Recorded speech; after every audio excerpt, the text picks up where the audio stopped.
Better than 20,000 here at the Yum Center in downtown Louisville, Kentucky. This is the ACC on ESPN. The Cardinals hosting the Syracuse Orange. A couple of teams desperate for a victory here tonight. A look at the ACC standings shows you that Louisville, they've lost 2 in a row. They have fallen behind Duke. Syracuse, 2 very tough losses. They have dropped to 500 in league play at 7-7.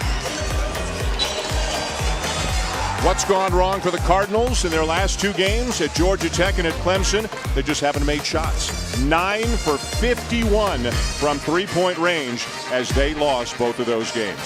Welcome inside the Yum Center where the environment is always terrific. 20,000 plus. Dan Schulman and Dick Vitale fired up for this game.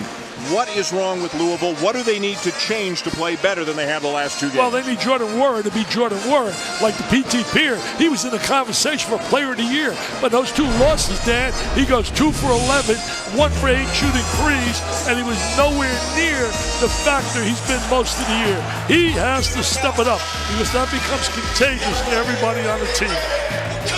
Let's take a deeper look at Aura now with our Who's Made of More, brought to you by Guinness. This is one of the best players in the league, at times one of the best players in the country.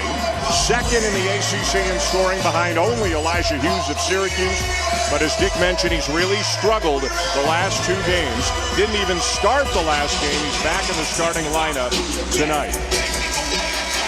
They need this game because they want to stay right on Duke's coattails. They're a half game, as you said, Dan, behind Duke. 1 in the loss column. Can't afford to lose this one. On the other side, Syracuse can't put it any other way. Their only chance of getting into the NCAA tournament, other than winning the tournament, which would be a long shot, they must win this game, a quad 1 win. Change